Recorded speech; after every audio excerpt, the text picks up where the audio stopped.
Ladies and gentlemen, boys and girls, the World Cup is upon us. Upon releasing his 26-man roster, Greg Berhalter has officially ushered in what I think is the start of the World Cup for the U.S. men's national team. Now, with his roster, there are some shocking surprises. There are some people that are flat out outraged right now, and I am so fired up to get into it. We got a great show planned for you. We have USMNT Stan Adam Turner, one of the all-time favorite guests on the show. We have producer Brad, and we're going to hop into all the roster discussion on this episode of the Yank Report. What's up? My name is Sam. This is the Yank Report, the show about the U.S. men's national team. And if you're into that, now is the time to subscribe. Now's the time to hit the like button. We're about to go on this World Cup journey, and I'm so fired up. It's like 2 years in the making for this channel. It's 5 years in the making for this national team. A whole cycle, so much leading up to this, and now we're finally here.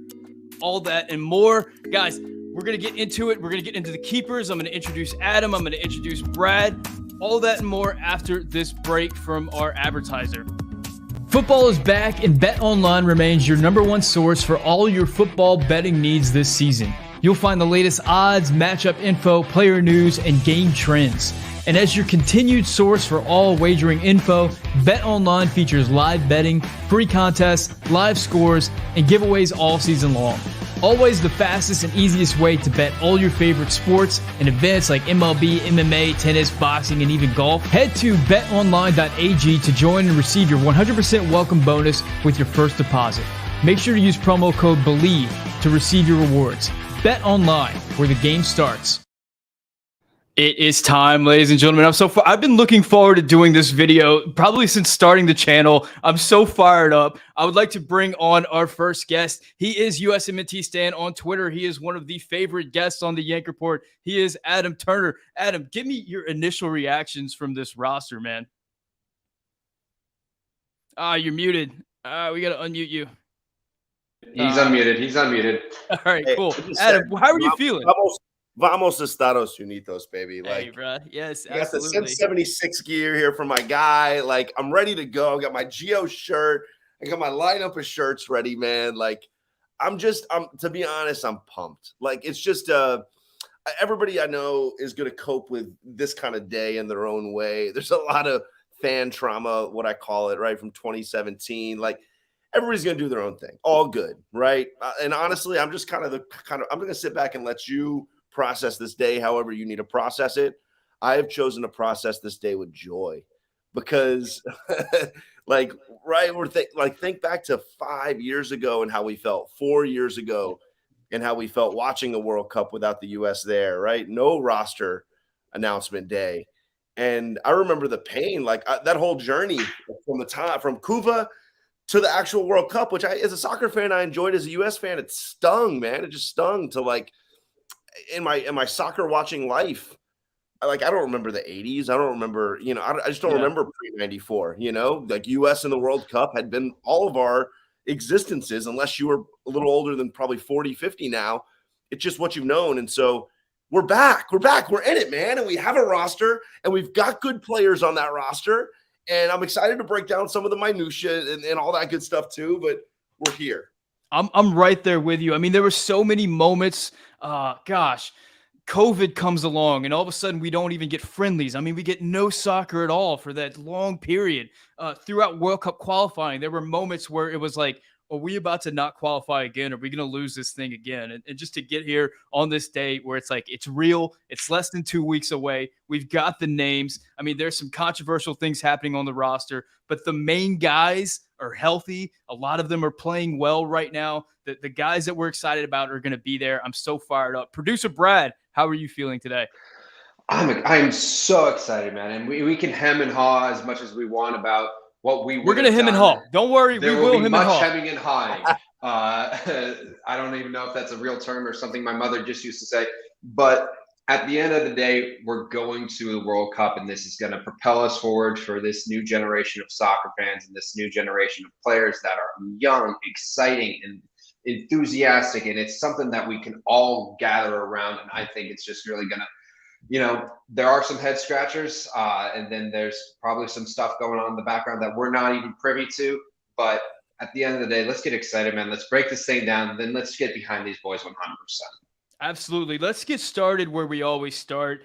We're going to start with the goalkeepers, and we're going to finish with the strikers because I feel like that's going to be an interesting discussion. Now, getting started right out the bat with the goalkeepers, and I was watching this live on ESPN, and there were rumors that Zach Steffen was going to be left off this list, but still going in, I was like, is he really going to leave? Zach Steffen's his guy. That was his club keeper. I really thought that there was a chance that Zach Steffen was going to start in Qatar. It just felt like he was one of Greg's boys. And Greg announces the list of names, and it's Matt Turner, it's Ethan Horvath, and it's Sean Johnson. I think a directive right from the beginning that there were going to be some surprises, and also that Greg was not having this goalkeeper controversy heading into the World Cup. It was going to be Matt Turner's tournament, which I think is a good thing ultimately for the U.S. I think he's playing the best right now. Adam, we'll start with you. Your reaction to the goalkeepers. Listen, Steffen hasn't played consistently well for a long time. And I think that Greg is slow to move off of his guys. I think Steffen's been one of his guys. It's a very it's just confusing, and I'll talk more about this when we get into the back line, but just the investment of time, that's the biggest thing, how much time we've invested in certain people over the last, 3 years, and to see certain guys not even on the roster, who we invested this much time into. And I'm just wondering, is Steffen a bad teammate when he's not playing? Do guys not like him? Because it seems like he's a guy who would be well liked, who would, even if he's going to be your backup or your third choice, a guy who knows what you do and is already integrated and just kind of seamless, right? So kind of weird that we went from, Zach Steffen being our starter to Zach Steffen not being on the roster. It's just wild stuff to me. There's definitely something, you talked about it a little bit, Brad, but there's something else that we don't know, I feel like, whether that's a conversation hey, Zach, we're going with Matt this World Cup. How do you feel about that, right? Are you good being on the roster? Maybe he voices, some level of, concern that makes Triple G go, maybe we should leave him home. Maybe he is going to be a distraction. Brad, what you got? I think Greg wasn't even going to let it get that far. I think, to borrow a phrase from another sport, if you have two quarterbacks, you have none.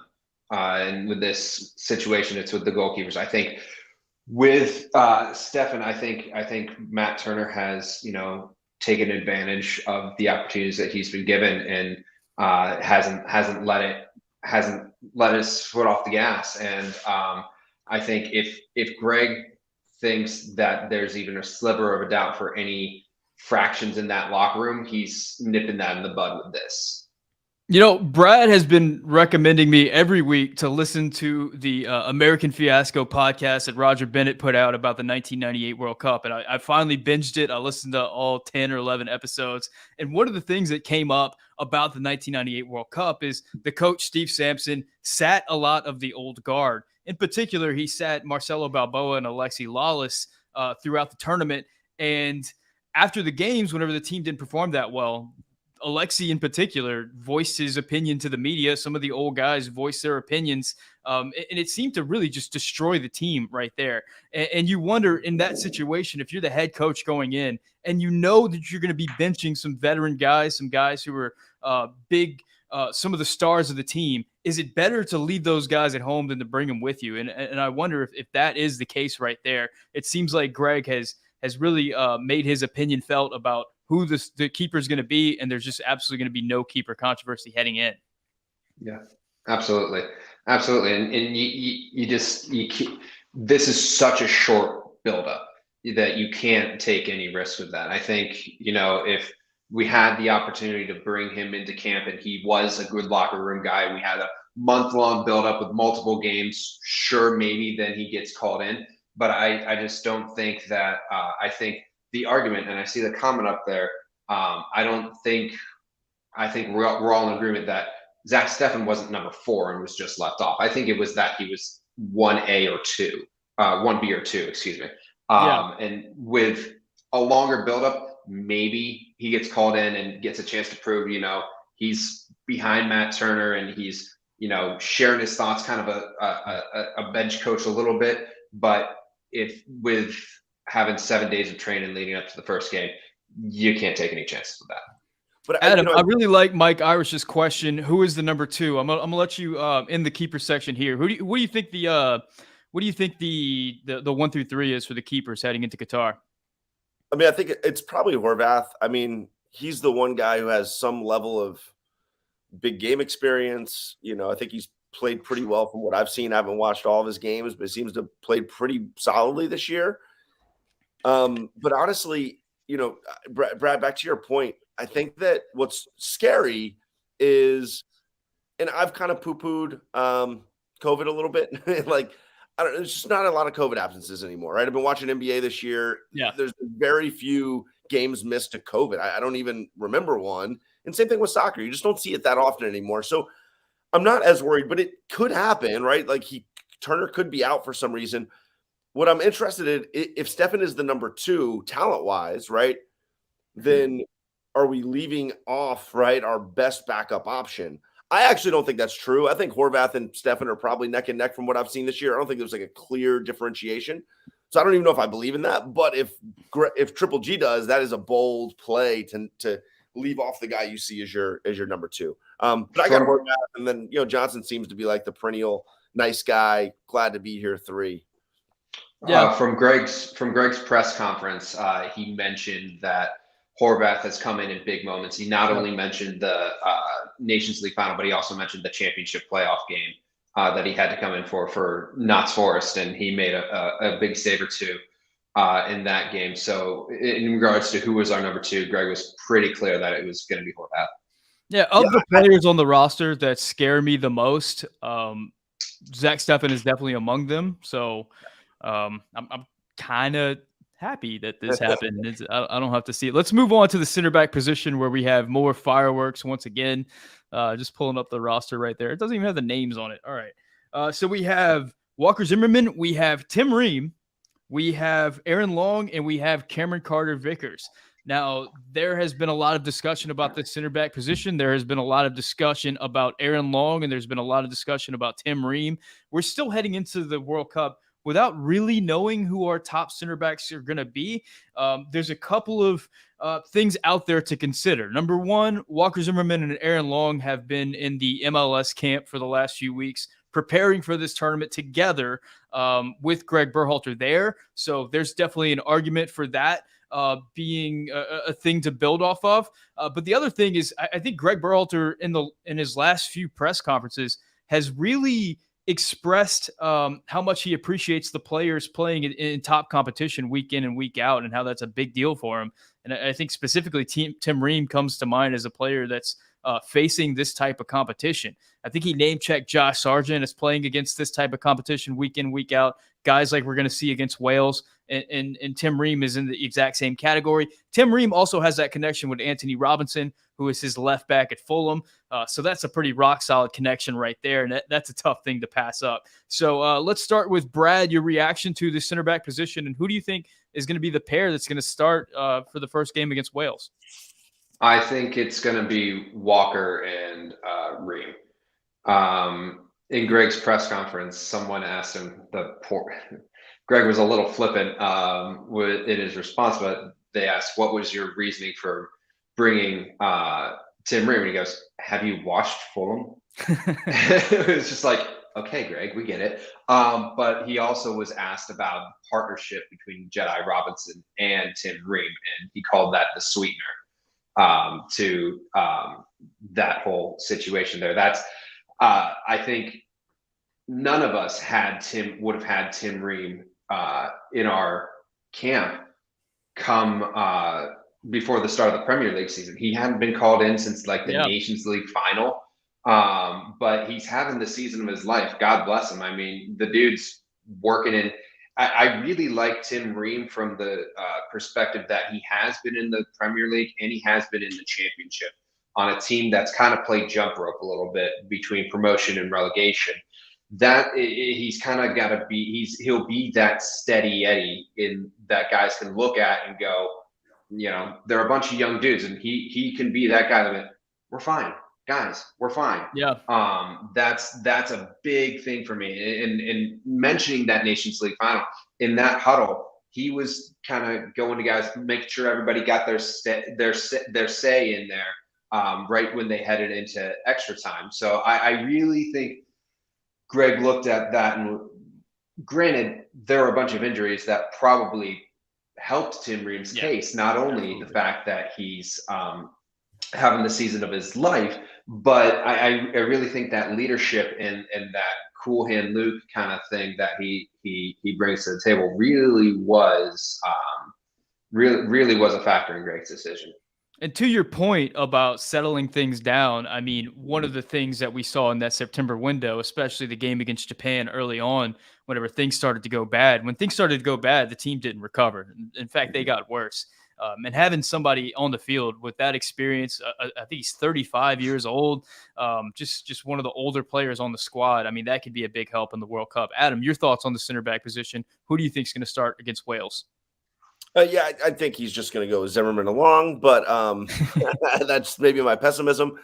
But here's my take on the center backs, right? And this is what worries me. And I'm not going to say that this is like total doom and gloom, but I'm a little nervous. And here's why I'm nervous, right? I look across our four center backs, and I see Tim Ream, who has played 90 minutes of soccer for the national team. I think first game he played the full game of World Cup qualifying, I think right down in El Salvador. I don't remember. I think he played that whole game, kind of a random start, and everybody was mad about it, by the way, too, about a year ago. And so he's played 90 minutes, hasn't been in a camp since then, right? And he's fine, like system-wise, he's fine, right? He's had enough experience with Greg, but it's a little bit weird, right? Like he hasn't played with Zimmerman much. He hasn't paired with Zimmerman. He doesn't have much experience next to Zimmerman at all, right? So, yes, he has the Jedi experience, but his center back pairing, which matters a lot. You see that, how you cover for each other, how you the spatial awareness with each other, understanding, who's going to maybe go forward a little bit more, who's going to drop back. All that matters. And I'm worried about that because, like, CCV, less than 220 minutes with the national team, since a long time, since 2019, right? He hasn't been brought into many camps. Like, these guys have been brought into like one camp in the last year each. Long's in terrible form. He just is. Long has looked really bad for a year now. And Zimmerman's looked solid. We know what we're going to get out of Zimmerman. So I'm just worried. Who's going to be that other guy? That's where my heart's beating a little bit. I'm like, oh, left side. Yeah. To Brad's point, though, Ream has played really well this year. There's no real reason to think that he can't transfer that over. But my question for Greg is, what are our tactics going to be? What are we trying to do? And if we're playing Ream, we got to make sure we're not trying to do things that are going to put him in bad spots. It's true, man. It's true. It's one of those discussions where there's just not really good answers. We're gutted for the losses of Miles Robinson and Chris Richards. We were really hoping that those guys could be there. If they're in this discussion, I think it's just an entirely different discussion, and the team is a lot stronger than it is right now. But Sam, can I quickly just ask you one thing, though? We invested a lot of camp spots and a lot of minutes, right, relatively, to Mark McKenzie and Eric Palmer. Those guys have been heavily involved. Yeah. And for neither of those guys to be on the roster, it's just kind of troubling. It's like, I feel like 6 months ago, Greg had to have been thinking those two were going to be the guys, because go look at it. Like, McKenzie's gotten a lot of chances, relatively, a lot of chances to show it. And I don't know, maybe those guys just played their way out, right? And he's like, you know what? Let's go back to the old, the old steady. Old safety blanket. Yeah. I was Mark McKenzie's another one of those guys on the list that I'm terrified to see on the field. I feel like he gives an absolute howler up every single game, not just like the not quite up to it play that we get from Aaron Long, like absolutely giving a chance away every game. It feels like with Mark McKenzie, not just with the national team, but you see it at his club too. And it's one of the reasons why he's been struggling for playing time. He's gotten a little bit more consistently with his club team. But he's a player that I'm just nervous about. EPB is a player that we really get to see that much. We have to trust Greg's player evaluation because we just didn't get the opportunity to see him with the national team. But for whatever reason, whenever all those guys were in camp, and they were in the summer, Greg went with Aaron Long, he went with CCV, and he went with Mark McKenzie over Eric Palmer Brown. I guess we just kind of got to live with that, but it's just a situation where I don't know if there are right answers with this group. Any more on the center back position?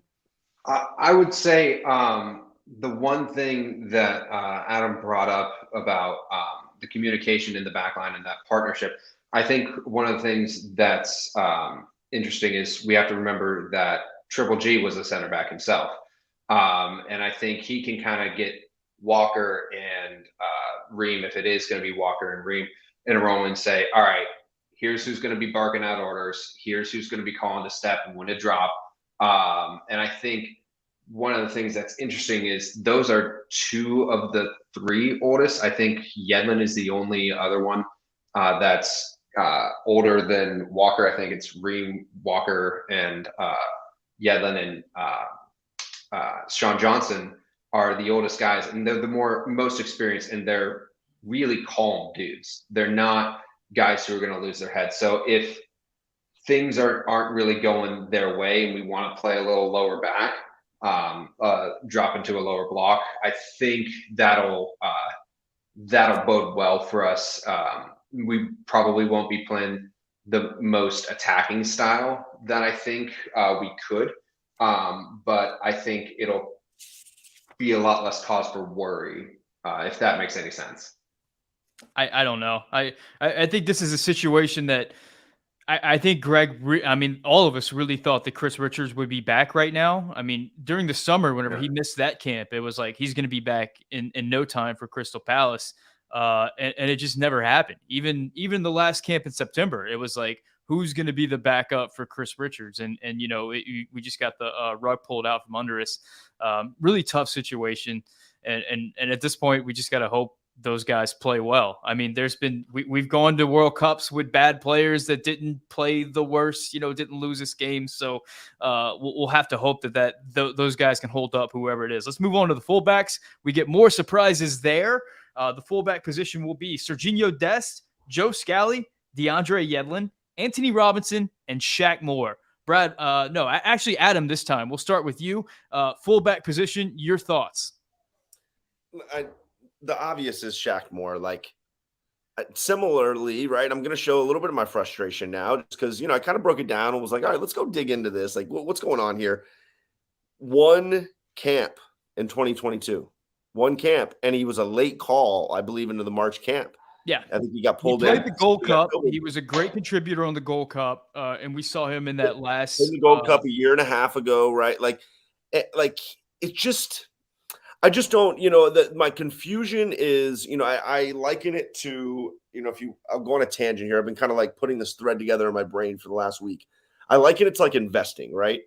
So I think on our team, right, I think a great coach or general manager, when you're developing players and you're developing a system like this, it's like investing, right? You have like stocks. And so, like, to me, like Pulisic, Adams, McKennie, our best guys, that's like the FANG stock. That's Facebook, Apple. That's easy, right? Like, put the money in, you know you're going to get money back, right? Those are easy. What's hard about investing is trying to find, like, the other stocks, right? That, like, aren't their fringe stocks. Some of them are going to become Tesla, right? Some of them are going to become Uber, and they're in early stages.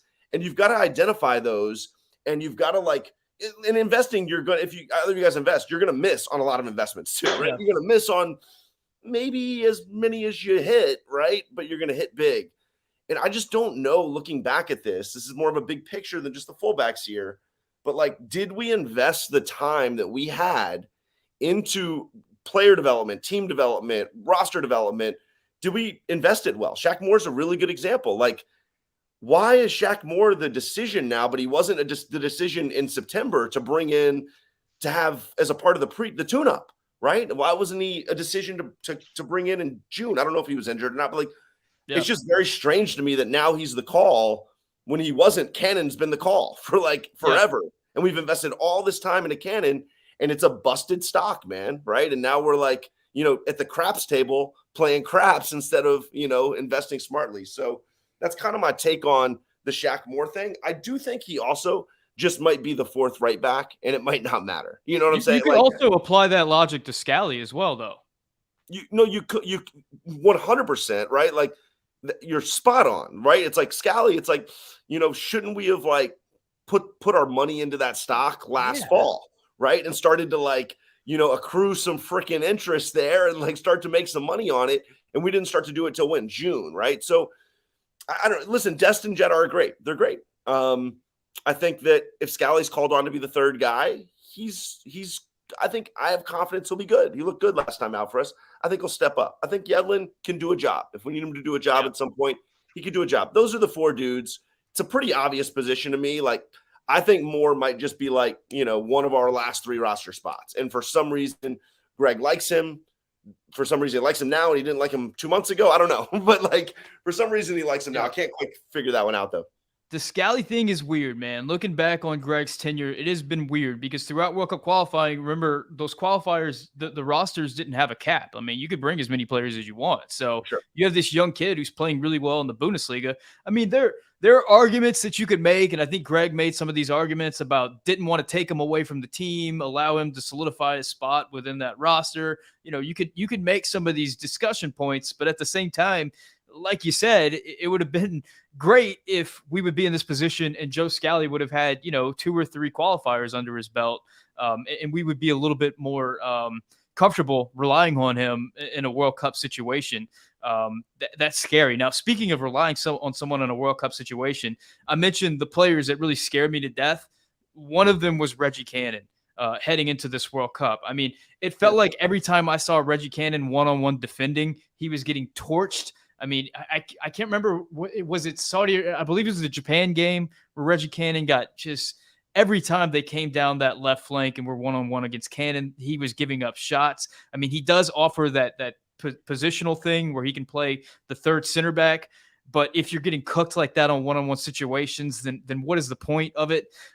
So I was terrified all along. I thought Shaq Moore has gotten hard done by. I thought he's just a flat-out better fullback than Reggie Cannon and DeAndre Yedlin right now. I feel like he's outplayed both of them this season and with the national team. So I'm kind of relieved that Shaq Moore is there, but at the same time, I'm also confused, just like you are, that why not be around in the last window. Brad, your thoughts on the fullbacks?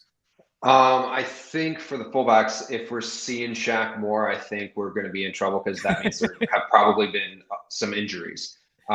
Because if you look at it, we've got 4 mainly right-footed guys and only 1 really true left back in Jedi Robinson. Now, during the last camp, Sam, you and I talked about this.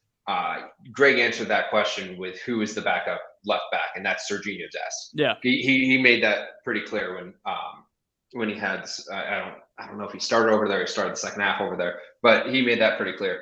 And then I think the backup plan to that, if Dest has to go over there, it's Scally on the right, and if it'll just I don't know. That just it seems like moving deck chairs on the Titanic there if that's the situation. I want to ask you guys this. Do you think that Shaq Moore could feature more if we go into a back 3? Do you think that's something to consider? I'm just going to say once again, if we go into a back 3 in this World Cup, I'm going to be flabbergasted. When was the last time we played a back 3, Brad? Japan, second half against Japan. Oh, yeah, we did. Yeah, that and that was the one time. But that was the Reggie Cannon back 3, right? That was the Reggie Cannon and Sam Vines. I was very tuned out in the second half of Japan. The quasi back 3 game. Yeah, I don't know. We haven't done it in a high stakes. I guess we did it then. I can't remember the last time we did it in World Cup qualifying. I feel like we haven't done it since that first window when I think we opened the Honduras game in a back 3. I know we did it Nations League final. Sure in Nations League final, but I guess my point is we have 3 high stakes games. If we go in and do something that we haven't practiced a lot, I'm just going to be so weirded out. I'm just going to be I just don't get, if this is something that we're doing, we've had a lot of time to invest more time into preparing for it.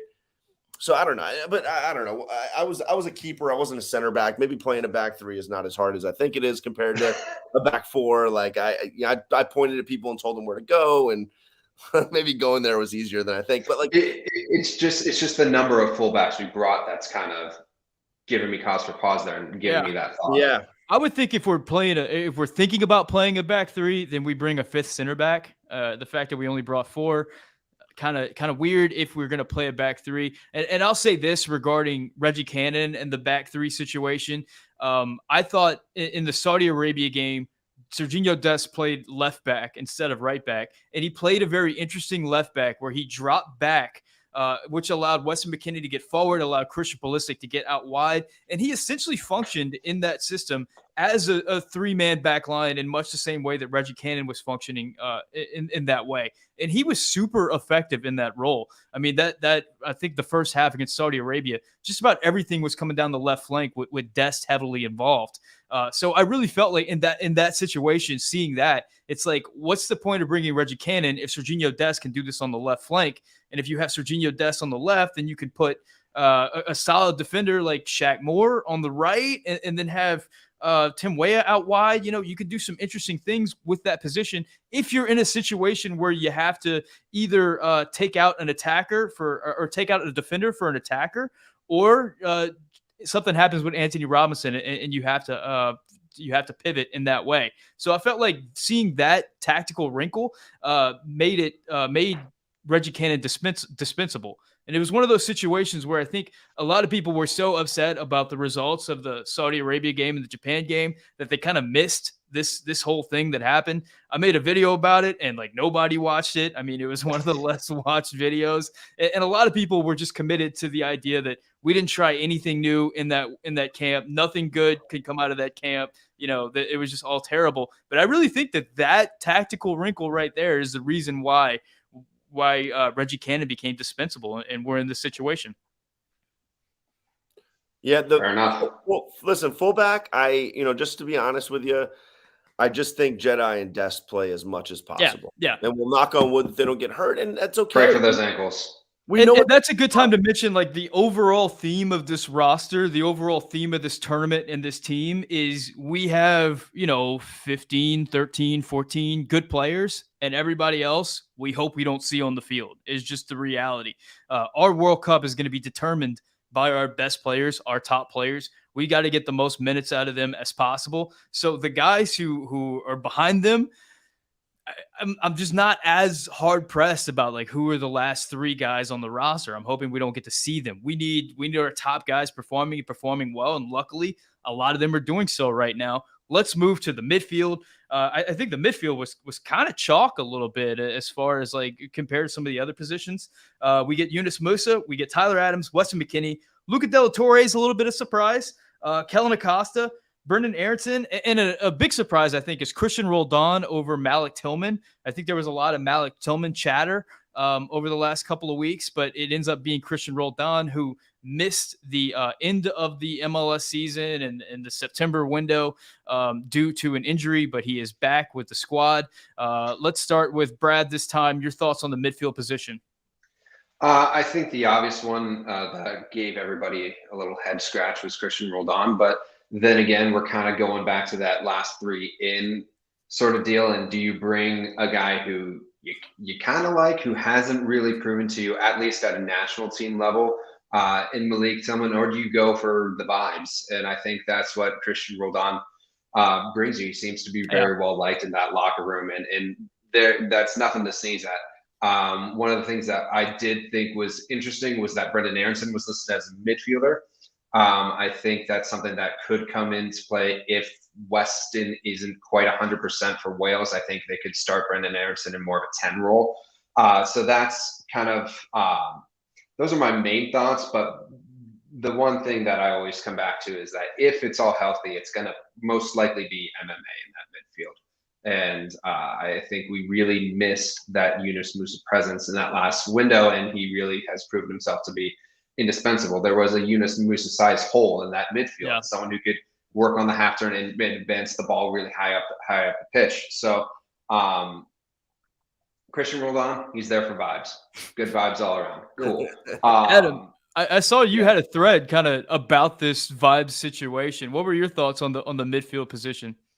So first of all, I totally agree. Chalk. Like, we knew what the Sixes were going to be. We've known that for a long, long time. We know MMA. We know, honestly, I kind of feel like we knew Luca Della Torre had kind of locked himself in as like, a guy that maybe gets, put in a game with 10 minutes left if we need a spark. He's shown some sparks, right? It's in some certain moments where he's been able to come into the game late. And I like him there, and then Aronson seems like the flex, right? He's like, he's the Swiss Army knife. You can throw him as a, backup wing late in the game to go press and be a crazy man. You could, start him in the midfield if you need to. You do a lot of things with Aronson. And so I think he's kind of the Swiss Army. And then Roldan is, to your point on the thread that I put out yesterday, I just think that, I did a ton of research on last World Cup. Teams are playing about 16 and a half guys last World Cup. Okay. Shorter turnarounds this World Cup for sure. 5 subs. Okay. For sure. And, honestly, COVID, injury concerns, we're in the middle of a season. I get all that. I don't think we're going from 16 and a half guys to 22. I just don't. Maybe there are more field players. When I say 16 and a half, it's field guys, not including keepers, right? Yeah. So maybe we go up and teams are using more like 18 to 19 guys, field guys this World Cup. I buy it. I just don't think many teams are getting to 21 unless it's like game 3, we can check out, right? Game 3 of the group, we're good to go. Let's put everybody in. Let's rotate and rest. What team can go to 21, man? I put out another thread today, Canada, I think this is a core difference between us and Canada. We in World Cup qualifying used we used 20 and 21 guys, every single window. We were going 20, 21 field guys, 22 field guys last fall, right? Yeah. Canada's going 17, 18. They know who their guys are. They know what they do. They know they can't trust 19 to 22. So don't go to 19 to 22, if you need, and that's in 3 game windows in 7 days, right? 3 game windows in 7 days, we were using 20 guys.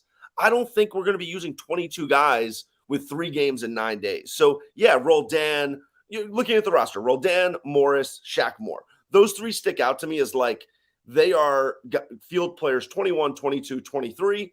I don't think any 3 of them will step on the field. I think we have major issues if any of the 3 of them step on the field with where we'd be at that point. Yeah. And man, we've got a good first 20.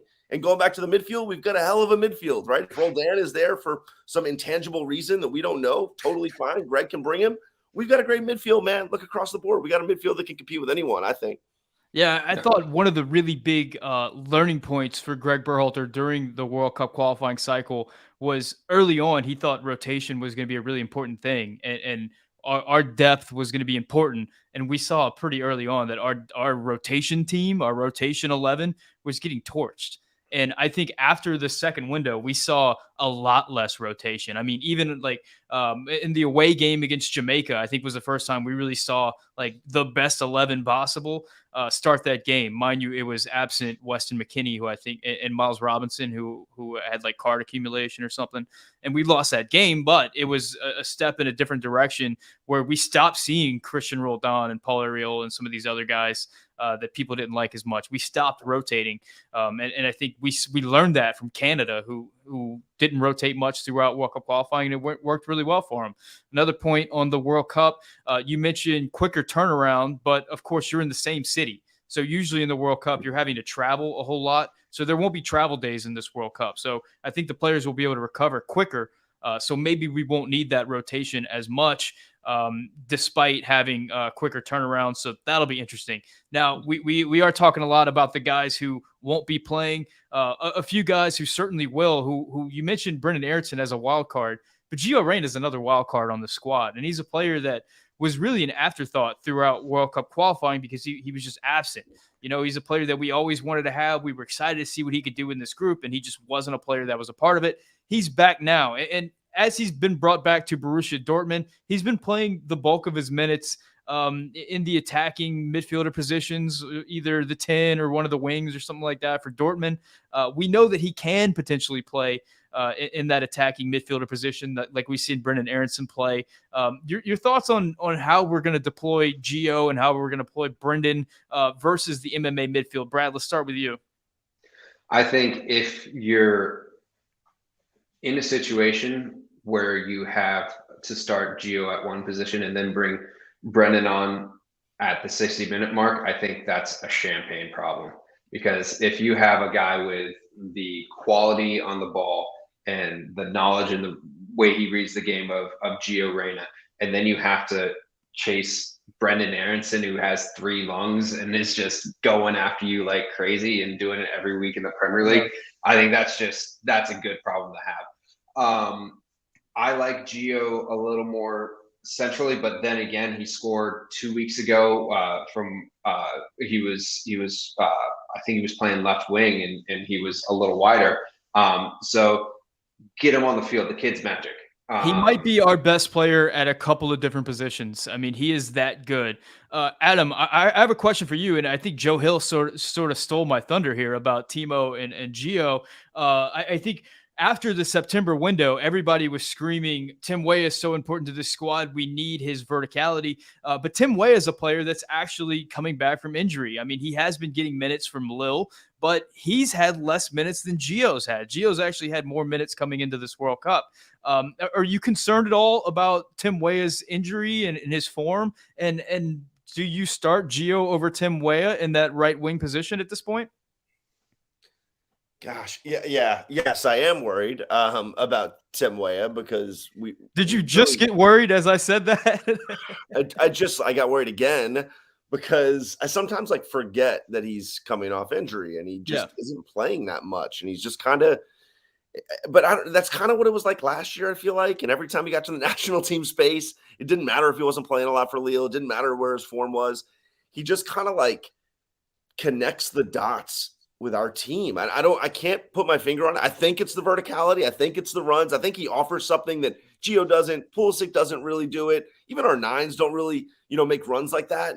And he, especially the way he and Dest and Musa just connect on that side. And he's always on the end of these just magical little triangle actions, and he's making the right run at the right time and getting played through. And there's so many dangerous moments like that it's hard for me when I think about the totality of World Cup qualifying to think about how good Tim Weah was. Honestly, the percentage of great chances that came from Tim Weah in World Cup qualifying, it's a little scary to me to take that fully out of the picture. But I'm okay if he comes off the bench and he's doing it in the second half. I'm okay with that if that's all he can do. If he's healthy, he would start at the right wing for me. Gio would start in the midfield. And then, pick Musa, McKennie, whoever looks better in camp. I know McKennie's had poor form, but I think there's some interesting conversations there that we kind of missed. Do you go, if you do pull Gio to the midfield, right?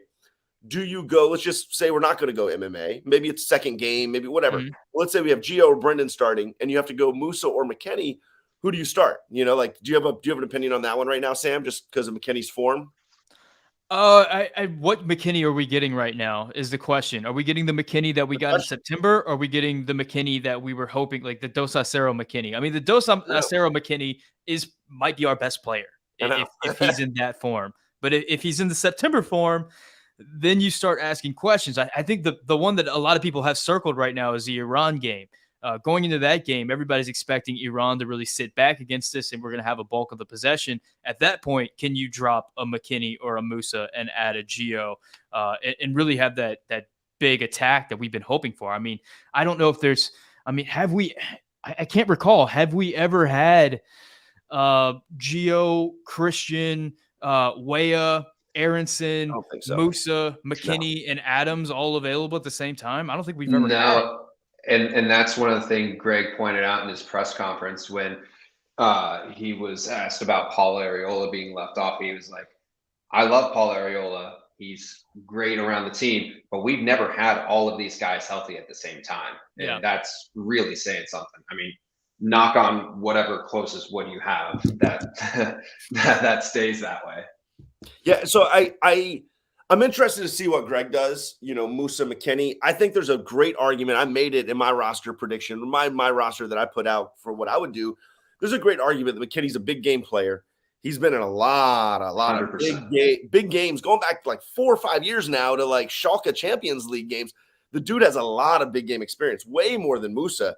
And he's been, to your point, Sam, maybe our biggest big game player. Him and Pulisic feel have been our biggest big game players. And it's not vibes. It's the energy, the intensity, he's going to get in a dude's face. Physicality, absolutely. Emotion. Yeah, that edge.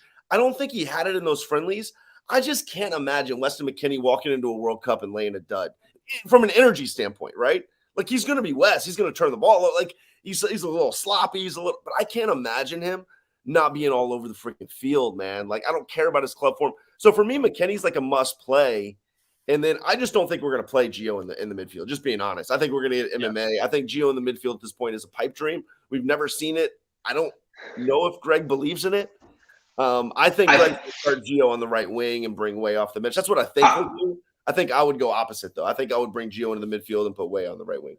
I think the scenario we could see Gio in the midfield is if Weston isn't 100% yet for Wales.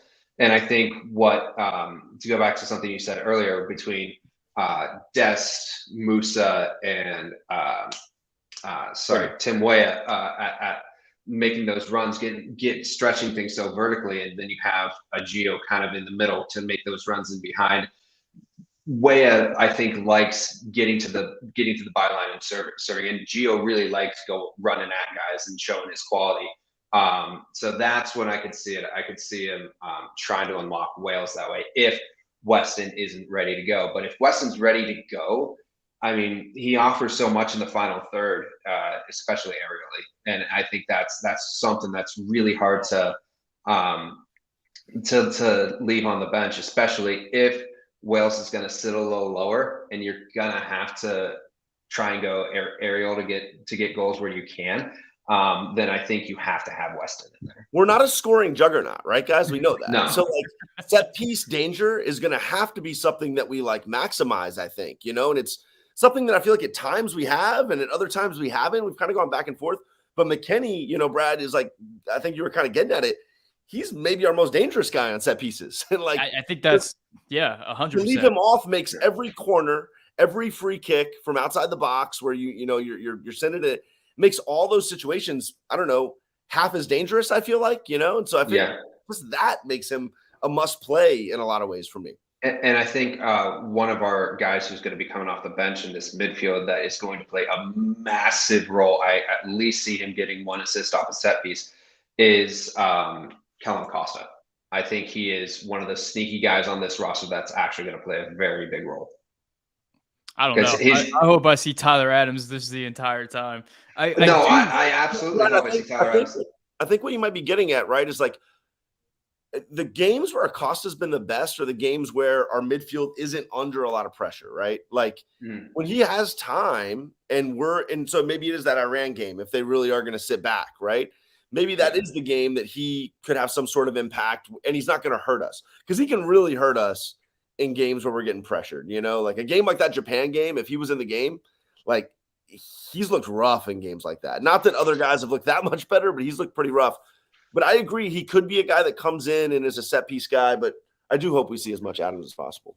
Oh, no, 100%. I'm sewing the armband to Tyler Adams. There's not a lot of players in better form right now than Tyler Adams. I mean, he's been absolutely electric for Leeds coming into this tournament. I want to move on to the winger position. I think we've discussed a lot of them, but we have Christian Pulisic, Gio Reyna, Tim Weah, and Jordan Morris is a surprise inclusion. I put Jordan Morris in that bucket of players that we kind of hope we don't see. There was a lot of discussion about Jordan Morris versus Paul Areola, who brings what, what do we want more? I do like the physicality of Jordan Morris. Think back to the goal he scored for El Salvador. We don't have a lot of attacking players who can be physical and win headers like that. So he does offer something. The big thing, though, is we hope we don't have to see him very much because we have so many great attacking players. The big question is Christian Pulisic's form heading into this tournament. I don't think that we saw the Christian Pulisic that we wanted to see throughout World Cup qualifying. But lately, in his limited minutes for Chelsea, and even today, he seems to be getting in really good positions right now. He seems to be really dribbling at guys. He seems to be showing those flashes of his electric burst, his ability to beat players, to put in great crosses, and to get on the end of crosses as well. So let's start with Adam. Your expectations for this winger group coming in to Qatar? We need Pulisic, to really, and he said this, but it's saying it and like actually acting on it are two different things. We need him to fully realize he does not need to be the savior for the national team. Mm-hmm. Like he doesn't need that. He's got a lot of guys that are like, I think at his level, honestly, right? You could argue maybe he's the best of them, but like he's got a lot of guys around him that are very similar, like similar level guys, profiles. So just chill, man. Just go be you. Like when he was, when he stepped into the national team 4 or 5 years ago, and he was just him, because that's all, it's 17, 18, that's all you're going to be, right? There's no like pressure. He was so good and so dynamic, and we just need him free. I've said that for a long time with him. We need him to take the shackles off, free himself of whatever's held him back, and just go be himself. And when he's himself, he's great. And I really feel like he's going to capture that in this World Cup. I really feel like we finally have the full group together. I feel like they're going to impact him in a way that it's like, oh, cool. Look, my midfield has Wes and Musa. Across the way is Gio or Timmy. I've got, whoever at the 9. This is great. Like, I don't need to drop back 90 yards to go get the ball, and try and make something happen. I can just be me in my space and do my job and not try and do 4 other people's job. I feel like he's like trying to do 5 other people's jobs at certain points, right? And if he can just be him, he's so freaking good, man. The other side we talked about a lot. I think Aronson is, for me, the X factor here as a late game sub on the wing. I just think that when it comes to like the high press stuff that he's so good at, I think it's more impactful for a winger than it is a midfielder personally. And so I think like having him come in and just run his ass off for 30 minutes at the end of games and just be a gnat, against the other team's back line, I really feel like he's going to have a turnover that leads to a goal in a big moment. That's like one of my very specific predictions. I think BA late game sub, turnover maybe it's not him, but turnover that leads to a goal. That's one of my calls. You guys can tweet at me when that happens, right? I'm absolutely here for it. Rando Calrissian with $1.99. Is $1.99? My contacts are a little blurry right now. He says Acosta just win MLS Cup? ? Why the Acosta hate? I'm not hating on Acosta. I don't think any of us are hating on Acosta. I was showing love. He's gonna have a I was big showing love moment. too. I said there's certain moments where he can play. He just like, listen, if you watched him enough, there's some nerves there, man. Like there just are. Like we've seen him have nervy performances, but he's a tough dude. Like he's a tough dude. Yeah. You know what you're gonna get out of him. No, I like him a lot. It's just that I understand that we have 15 or so really good players, and our World Cup's going to be determined on how they do. And Tyler Adams is the guy. If we're seeing Kellen Acosta, that might mean that there's some issue with Tyler Adams, which is not a good sign at all. Or I don't know. Maybe it means that we've got a lead and we need to solidify the midfield and we bring him in. So maybe that's a good thing. But I just feel like this World Cup's going to be determined by our top players and how they perform. Let's see. I think it's time to move on to the marquee discussion, the discussion that's been going on in the background of the chat for this entire video. The striker position. I mean, it has been the topic of discussion for the national team for a long time throughout this entire cycle. We get to the very end and Greg throws an absolute curveball at us. I think the one player that we really thought, or the one striker at least, that we really thought was scratched out was going to be Haji Wright, based on Greg's comments after the El Salvador game in the summer window, where Haji Wright might be the only player that I can recall that Greg like openly criticized or kind of openly demolished throughout World Cup qualifying and beyond, throughout his national team tenure.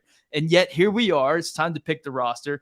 And instead of Jordan Pefok, instead of Ricardo Pepi, Haji Wright is going to come to the World Cup as a striker alongside Josh Sargent and Jesus Ferreira. Brad, I'll start with you. Your thoughts on the 3 strikers heading to Qatar?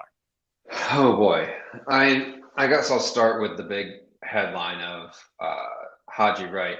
It was interesting to hear Greg in his press conference say, if we're having this conversation in September, Haji Wright's spot is filled by Jordan Pefok. He said that he would have been a lock, but I sent this to you, Sam. I was texting with a buddy of mine yesterday, and I was just like, Pefok's cooled off. I think if we need that last minute big dude, go up and get it, kind of send him on their Hail Mary type. Haji Wright's been scoring. And I think we all were riding the Pefok train, but when it comes down to it, he's cooled off and Haji's scoring. I think Ricardo Pepi, I think his camp has got to feel so hard done by, because he made a big decision to play for the U.S. and Greg was the one that brought him into that camp, and he saved Greg's job in the early goings of World Cup qualifying. I just think that that camp's got to be hurting at this point. Yeah, I think I mean, it goes without saying that I think all of us are gutted for Ricardo Pepi, just a young kid that really performed well in a big moment for the U.S. I mean, we're gutted for a lot of these players that were on the bubble and didn't make the roster. It's a really difficult spot to be. Adam, we'll go to you. Your thoughts on the striker position? I'm gonna need you guys to. I've got so much, man. I'm gonna need to break it up. I can't say everything right now, or I feel like I'm gonna take up the next 10 hours on the show. So let's go piece by piece here. Ricardo Pepi, right? You said brutal, Brad. Brutal. Like the idea, and I get it. Life's not fair. It happens. The idea that this kid is torching for Dallas, right? A year ago, a little over a year ago, torching. He makes a decision to really challenge himself, push himself, go to Europe, goes to Europe, doesn't go great. That's fine. Happens all the time to 18-year-olds. But makes a move back to the Netherlands and actually shows, hey, I am still that dude. If you put me at the right level, I'm still that dude, right? And like, if I hadn't left Dallas, right? I know he's not literally saying this, but this is what my interpretation. If I hadn't left Dallas, dude, don't you guys see that I would be Ferreira? I would be scoring the way Ferreira's been scoring the last year. I would be a lock for the World Cup roster if I was in the MLS. And so what's really troubling to me is like, we're sending this message, right? That if you're going to go challenge yourself and play at the highest level and fail, that's not going to work out for you with the national team. As opposed to if you stay at a lower level and torch, we're good. Like I saw the comment, Haji Wright's been scoring for 9 months. Sure, he's been scoring for 9 months in Turkey, guys. Like, what is a goal in Turkey worth, or in the MLS? What is that worth compared to one Bundesliga goal? And we're getting to very philosophical, conversation when we go that route. But like Ricardo Pepi stays in the MLS, he's the starter, right? He didn't. He left. And now he's not. I don't know what the message is long term. I think it kind of sucks. It really, especially because he went back to the Eredivisie and proved, hey, I am still that guy. You can see it, right? I don't know. Pepi was a no-brainer for me. I think he's just better than Ferreira. I'm not going to lie. Like, I think Ferreira is good against a certain level of comp. I think you really see Ferreira's play fall off when the game gets bigger, more physical, faster, and a lot of the stuff that he can do, right? I liken it to college basketball players who step up into the NBA and they're no longer the same level guy, right? Because the game got faster, the game got quicker. Doesn't mean they're bad players. They're still good players, but they can't do what they did at the lower level in a higher level. And so that worries me when it comes to Ferreira, because I think he's going to play a lot, and I don't think his game translates very well to that next level up. I'm going to pause it there. I've got a couple things to circle back to me on Haji and some other stuff, but that's my Pepi deal. Well, I'll be the guy, man. I'll say, I mean, all of my World Cup roster predictions and through all the discussions, I've always had Pepi out of this World Cup. I just felt like Sargent, Ferreira, and Pepi are two similar players, and we needed a change of pace. I thought PFOC was going to be that change of pace guy, certainly. But Pepi had been the odd man out for me because I felt like compared to the other strikers, I didn't feel like Pepi's contributions were as great as some of the other guys. I think Ferreira brings that playmaking ability, that ability on the ball, the ability to create for others, and the ability to find chances. I mean, the guy just flat out finds chances in every game that he's played in so far for the national team against some very high level competition. I don't think you could say the same thing about Ricardo Pepi. And Josh Sargent is probably our best all around, probably most informed striker right now. And maybe the guy that I would start if I were Greg Berhalter right now. So if you have those two guys who you're already planning on bringing, I don't really see room for Ricardo Pepi in that locker room. I would definitely go with a change of pace guy. The fact that it's Haji Wright, though, is incredibly surprising. It might be, we've been talking about locker room things a lot throughout this video. I mean, Haji Wright has some strong relationships with a lot of these guys on the squad.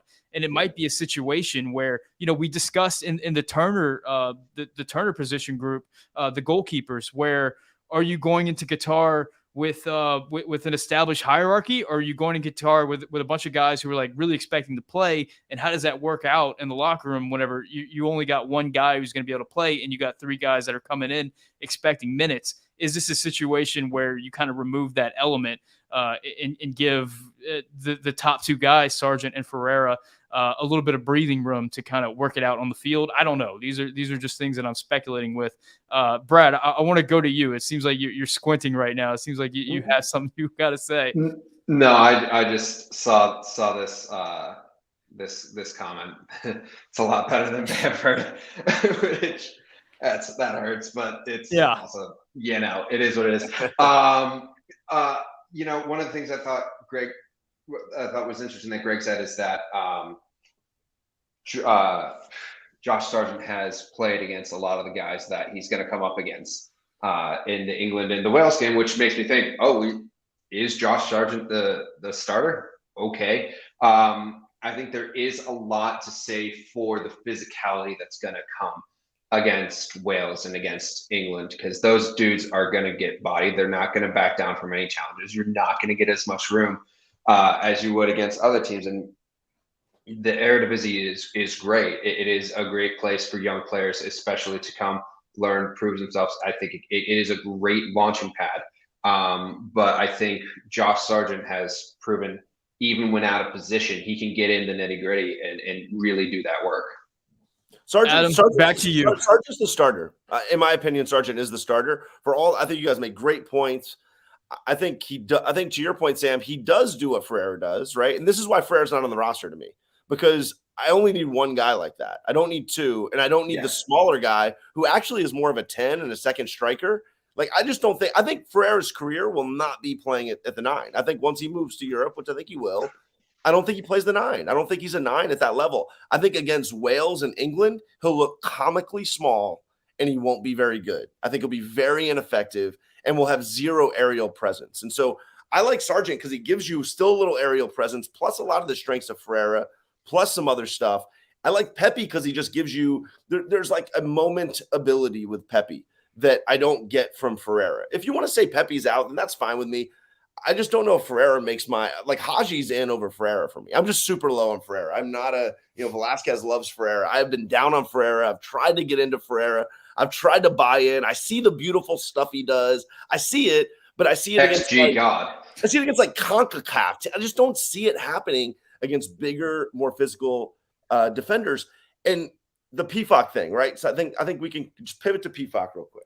Well, let's take a second because we do have a donation from Rando Calrissian, who apparently is like the biggest Kellen Acosta fan on YouTube. He donates $1.99 to say Acosta is nervy, but Pepe is not. Pepe be AWOL. I don't know. I don't know. Is Pepe AWOL? I wouldn't say that. I don't. I mean, he's had some not so great performances for the national team where he's kind of disappeared a bit. I mean, thinking back to World Cup qualifying, he started away against Mexico, and I can't recall a whole lot that he did in that game in particular. He started the game against Saudi Arabia and was pulled from that one after not creating a whole lot. I mean, he had that one little pass that put Weston McKennie in behind that ended up being offside. He had the moment where he mistimed his run on Gio Reyna's ball over the top early on in the game, which would have been a big moment for the national team, but it didn't go through.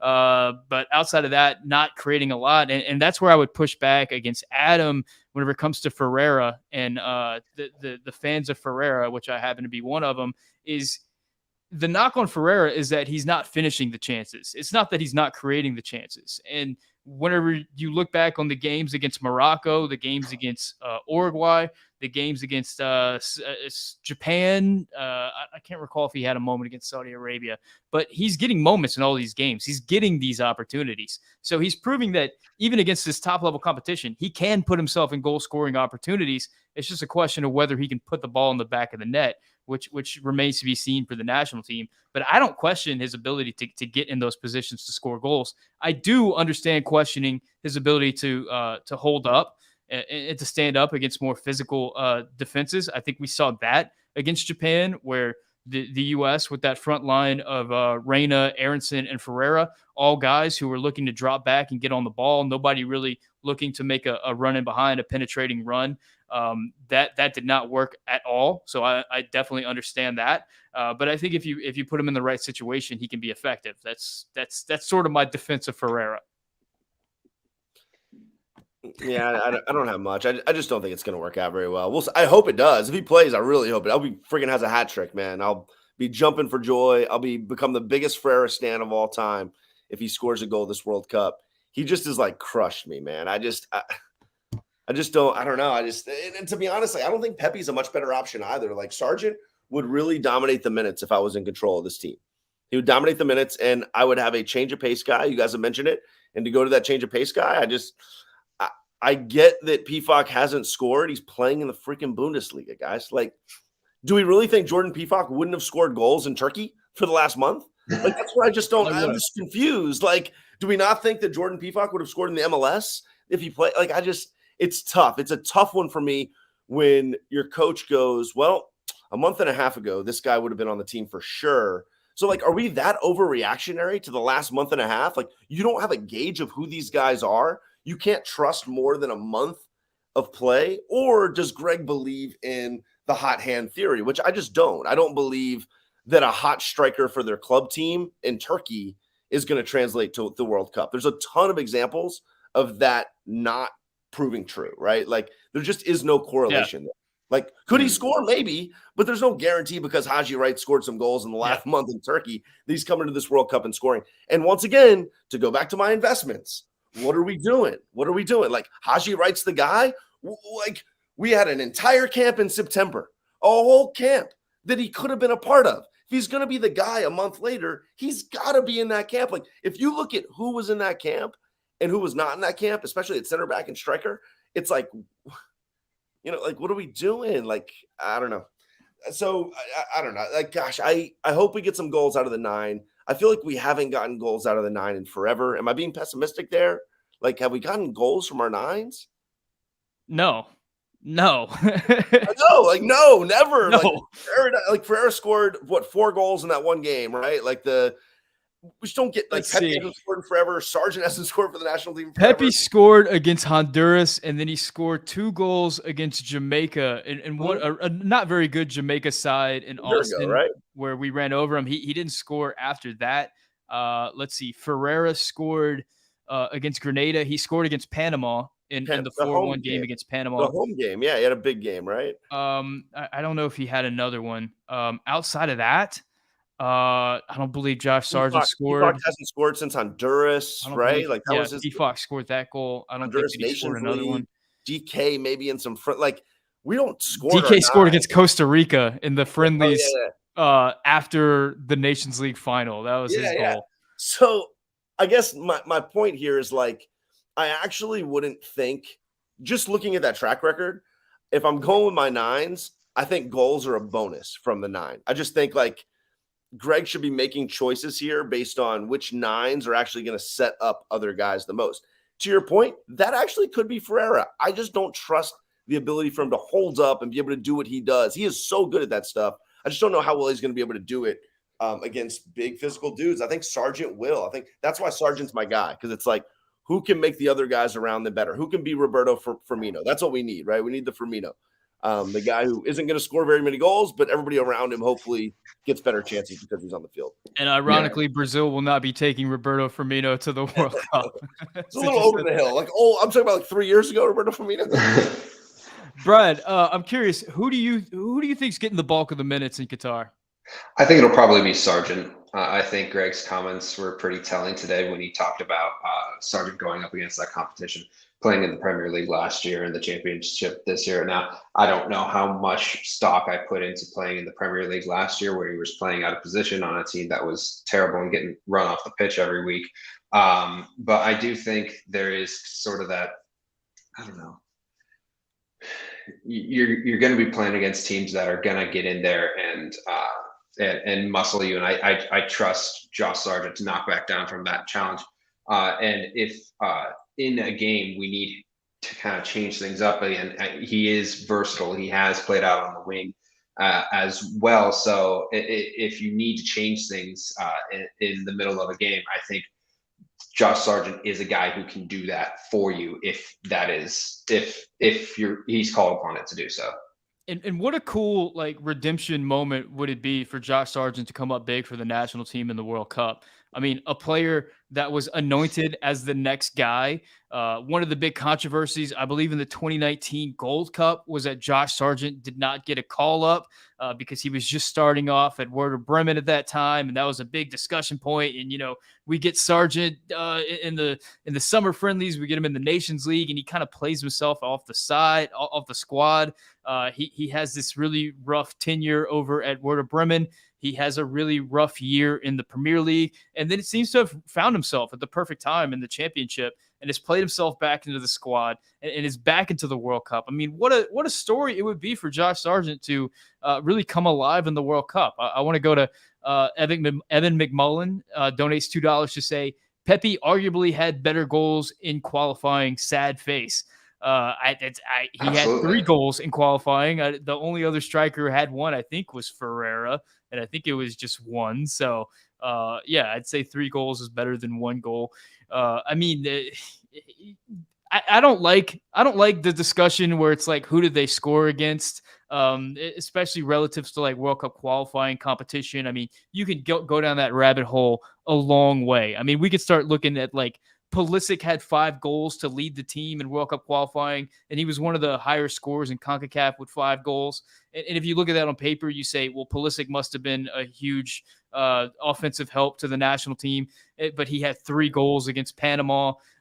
He had 1 in that game against Mexico in the Dos Acero game, which was huge. But in the Panama game, he had 2 penalty kicks, and then that like one of the greatest goals in national team history. And I forget where he got his other goal. I think it was against Honduras or something like that. So you can start like unwinding where players got their goals and who got, the competition. I don't love that discussion. I think we're kind of wrapping up the forward discussion. Adam, you feel it looks like you're coming out of your skin right now. Do you have anything to close us out on the forward discussion? Forward discussion I'm good with. I think one of you guys triggered me. I was kind of thinking about it. You were talking about Sargent, right? And I remember like coming out of COVID, we're all like in our houses for 6 straight months or whatever.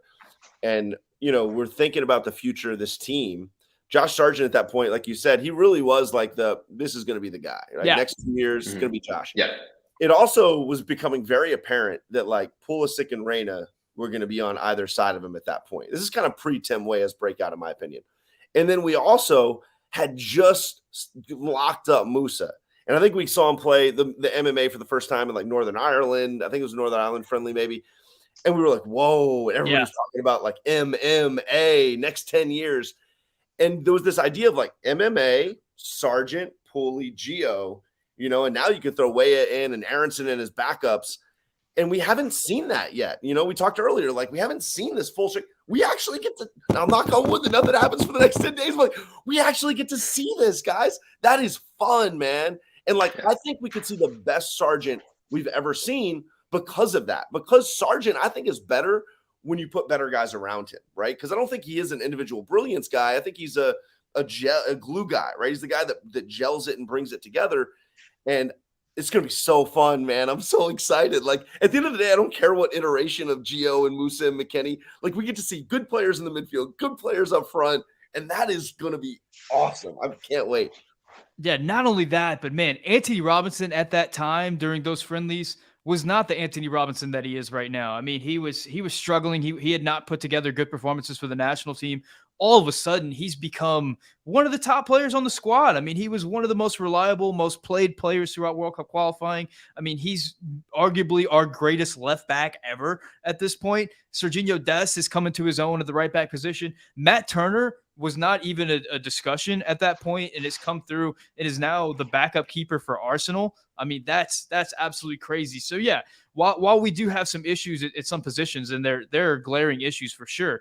I mean, the outlook to be at this point in this position right now, with so many of the players we've been hoping that would be healthy and in this squad for so long are now suddenly healthy and in this squad. It's a really exciting thing. And I think this is where we're going to end it. Brad, I want you to give me your thoughts. I mean, every week we've been doing these live videos and we've been talking about like our feelings about the World Cup. And it's been a lot of gloom. It's been a lot of doom. It's been a lot of angst following that September window. But I'm wondering, are you starting to kind of turn it around? Are you getting excited about this World Cup? I've always tried to be a positive guy. I mean, after that, I remember you and I streamed for the first time after the Japan game, and we were just down in the dumps. But I told you, let's not go crying into our morning cocktails just yet. I look at this and I look at my starting lineup, and I say there's nowhere that I really go. We're really far off from it. Everywhere I see there is quality in every different walk of this team, and I've seen these guys do it in the Champions League, and I've seen the best Christian Pulisic we saw was in lockdown, was when he was in a close knit, kind of shut down kind of environment. And I think that's what this team could be. That's what this World Cup could be, especially because it's all going to be in one city. They're going to be in the same hotel room for the whole thing. I think it's going to be a chance for them to block out the noise, be who they are, be with their friends, and that's one of the things that we mentioned as well. These guys like each other. And that's no small thing to consider. And I really think that there is 100% a chance for this group to gel and really peak together at the same time, because fingers crossed, they could be coming in healthy. And when they get together, they get a few training sessions with them. I really think these guys could put a lot of smiles around our faces during the holidays.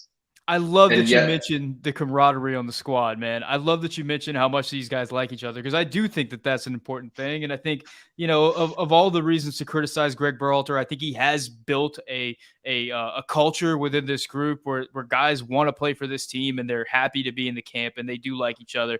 Shout out Michael Balinoff, who says only 9 likes on this video. Tighten up, chat. Guys, there are 300 people watching this video right now. Do we really only have 9 likes? Like, what's going on right now? Adam, I want to give you the last word on this. Your feelings as we head into Qatar on this glorious day of days, World Cup roster day. Man, it's going to be so much fun to, see the anthem, watch the guys step onto the field, watch that initial kickoff.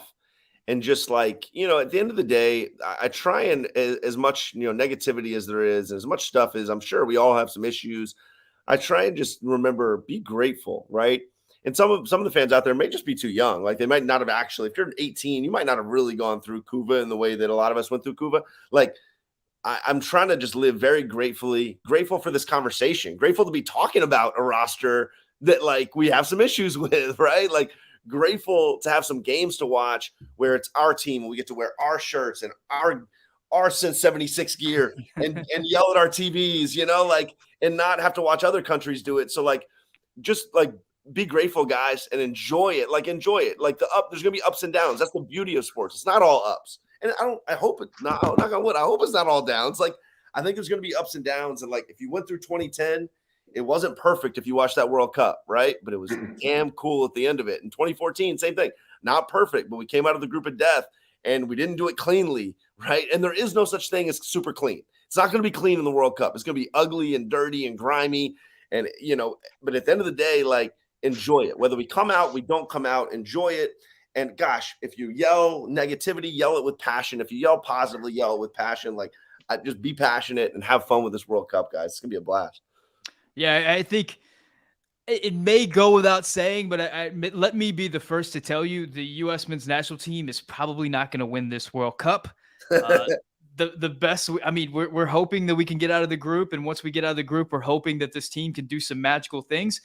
But that's what the World Cup is all about. It's about these magical moments. It's about these things that happen on that field that we just remember for all times. And you remember where you were watching it, who you were watching it with, the emotions that it sparked inside of you.